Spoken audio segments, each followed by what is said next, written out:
Tunakuweka vizuri msikizaji kwenye kipindi cha Good Morning Africa. Sasa hivi unaenda kupokea kitu ambacho kinaitwa The Morning Call. The Morning Call. Siku ya leo basi wacha nikakuletee The Morning Call ya siku ya leo. Yana kwamba ni mafungamano tu ya masuala ambayo namna hiyo tunaenda moja kwa moja kukuweka vizuri maamuzi ya hayati Raila Amolo Odinga ambayo yaliwaacha wengi vinywa wazi. Maamuzi ambayo yaliwaacha wengi vinywa wazi. Ni viongozi wachache wa Afrika ambao wamepitia barabara nyembamba ya kuwa na mamlaka na kufuata kanuni. Katika miongo mitano ya mazingira ya kisiasa yenye misukosuko nchini Kenya, Raila Amolo Odinga alifanya maamuzi ambayo yaliwatia moyo mamilioni na kuwashangaza wengi. Kuanzia kukubali matokeo ya uchaguzi yenye utata hadi kujiapisha kuwa rais wa watu, njia ya Raila haikuwahi kuwa ya moja kwa moja msikilizaji. Haya ambapo yalijitokeza, na hivi leo katika The Morning Call na kuletea safari yake ya kisiasa katika awamu ya kwanza, kwamba muungano wa KANU na LDP mwaka 2001 chama cha Raila Amolo Odinga ambacho kiliweza kujiunga na serikali, ambapo wakati huo kiliunganishwa na chama tawala cha KANU chini ya Rais Daniel Arap Moi, chama kile cha NDP. Matarajio yalikuwa kwamba wanachama wa NDP akiwemo Raila wangezingatiwa kwa uongozi na ushawishi katika mpango wa urithi. Hata hivyo, mwaka 2002 Moi alimuidhinisha Uhuru Kenyatta, mwanasiasa mpya na mwana wa rais wa kwanza wa taifa hilo Kenya, hayati Jomo Kenyatta, kama mrithi wake, akiweka kando Raila na viongozi wengine wakuu wa NDP. Hatua hiyo ilienda kinyume na maono ya Raila ya demokrasia ya ndani na uwazi. Walitarajia mchakato wa uteuzi wa kidemokrasia au angalau mashauriano mazito. Baada ya kuhisi usaliti na kutengwa, Raila na washirika wake wa NDP waliondoka na kwenda kuunda chama cha LDP. Waliokuwemo ni pamoja na Kalonzo Musyoka, ambapo Mudi Awori na wengine waliamua kuondoka. Chaguo la Moi kwa Uhuru lilionekana kama pendekezo, si kuonyesha uungwaji mkono wa wengi ndani ya KANU au chama kipya kilichounganishwa. Katika awamu nyingine ya safari yake ya maisha ya siasa, azimio la kihistoria la Kibaki Tosha. Wakati wa mkutano mkubwa wa kisiasa katika bustani ya Uhuru Park, jiji kuu la Nairobi, mwaka 2002, Raila Odinga alitangaza hadharani Kibaki Tosha, akimaanisha Kibaki atatuongoza. Kwa kauli hii, Raila aliidhinisha Mwai Kibaki kama mgombea urais wa muungano wa NARC ulioshirikisha viongozi kutoka vyama mbalimbali, akikusanya wafuasi wake na viongozi wengine wa upinzani nyuma ya Kibaki. Tamko hilo lilisaidia kuunganisha vikosi vya upinzani vilivyokuwa vinagawanyika hapo awali.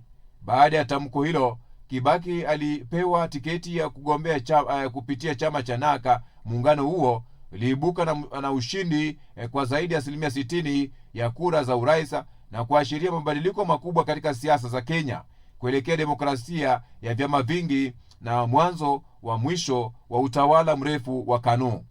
Ingawa Raila aliwaudhi baadhi ya wanasiasa na tamko hilo, kiongozi huyo aliibuka kama wakala mkuu wa mamlaka na nguvu ya kisiasa. Nafasi ya tatu ya safari yake ya maisha, uchaguzi wa mwaka 2007. Amani ni muhimu zaidi kuliko cheo. Kukubali kwa Raila Amolo Odinga kuwa waziri mkuu mwaka 2008 kulikuja baada ya kipindi kigumu zaidi katika historia ya siasa za Kenya, kufuatia uchaguzi wa urais wa mwaka 2007 uliokumbwa na utata. Uamuzi wake uliwacha wengi vinywa wazi, haswa wafuasi wake wakuu na washirika wa kisiasa ambao waliamini kuwa uchaguzi uliibiwa.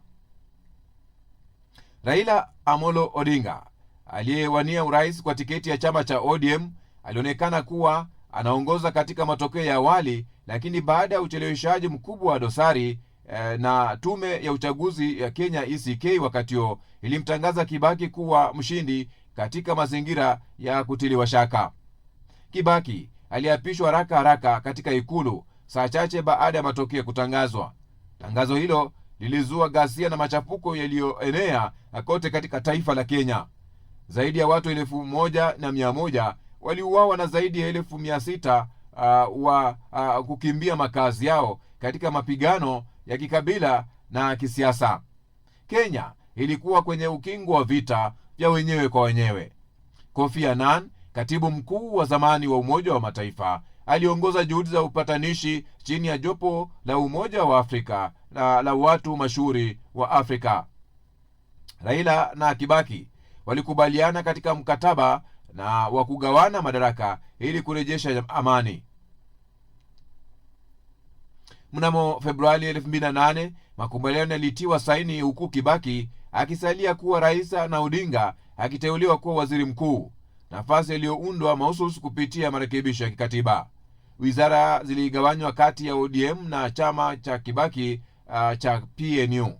Wengi wa washirika na wafuasi wa Raila waliamini kukubali nafasi ya waziri mkuu ilikuwa kuhalalisha uchaguzi ulioibiwa.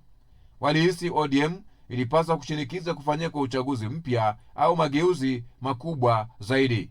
Hata hivyo, Raila aliweka uamuzi wake kama dhabihu ya umoja wa kitaifa, mara nyingi akisema amani ni muhimu zaidi kuliko cheo. Safari ya 4 ya maisha yake ya kisiasa, hatua ya Raila kukataa kushiriki katika marudio ya uchaguzi mwaka 2017. Mnamo Septemba mosi mwaka 2017, mahakama ya juu zaidi ya Kenya ilibadilisha ushindi wa Rais Uhuru Kenyatta katika uchaguzi wa Agosti 8. Mahakama ilisema kuwa tume huru ya uchaguzi na mipaka IEBC ilishindwa kuendesha uchaguzi kwa kuzingatia katiba na sheria. Uchaguzi mpya uliamriwa ndani ya siku 60, uamuzi wa kihistoria sio tu kwa Kenya bali ulimwenguni kote. Hata hivyo, hatua ya Raila Amolo Odinga kukataa kushiriki katika uchaguzi wa marudio wa urais mnamo Oktoba 2017 ilikuwa hatua ya mabadiliko makubwa katika historia ya kisiasa ya Kenya. Raila na NASA, National Super Alliance, walilalamika kuwa IEBC haikutekeleza mabadiliko yoyote ya maana baada ya uamuzi wa mahakama. Maafisa wakuu waliohusishwa na uchaguzi wa Agosti 2014 kama vile mkurugenzi mtendaji wa IEBC Ezra Chiloba walisalia ofisini. NASA ilitaka kufanyika kwa uchaguzi mpya na kuamini chini ya IEBC iliyofanyiwa marekebisho, lakini hilo halikushughulikiwa, hatua iliyomfanya Raila kususia. Uhuru Kenyatta aligombea bila kupingwa. Idadi ya wapiga kura ilipungua kwa kiasi kikubwa hadi 88% ikilinganishwa na zaidi ya 80% mwezi Agosti, huku Uhuru akitangazwa mshindi kwa zaidi ya 98% ya asilimia ya kura. Uamuzi wa Raila kushirikiana na serikali ya Rais Ruto wa sasa. Kizazi cha Gen Z nchini Kenya kilifanya maandamano makubwa nchini Kenya, ikiwemo mitaani na katika mitandao ya kijamii katikati ya mwaka 2024, kikipinga gharama kubwa ya maisha, ufisadi serikalini, ukosefu wa ajira kwa vijana, kutozwa ushuru kupita kiasi na ukosefu wa uwajibikaji kutoka kwa viongozi waliochaguliwa. Maandamano hayo yaliongozwa na vijana na mara nyingi hayakuwa ya upendeleo. Raila Odinga na wanasiasa wengine wakongwe hapo awali walitengwa na vuguvugu la Gen Z ambalo lilionyesha kufadhaika sana na tabaka zima la kisiasa bila kujali vyama. Baada ya wiki ya maandamano na kuongezeka kwa mvutano wa kitaifa, Raila Amolo Odinga alitangaza kwamba atashirikiana na utawala wa Ruto kutafuta njia ya mabadiliko, ambapo mazungumzo na suluhu la lalama za vijana.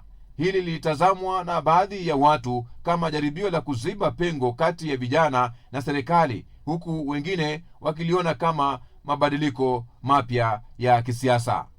Na hiyo ndio sehemu hii ya The Morning Call, msikilizaji, kutoka idhaa hii ya Kiswahili ya Radio Fortune Africa. Jina langu ni Kantona Joseph.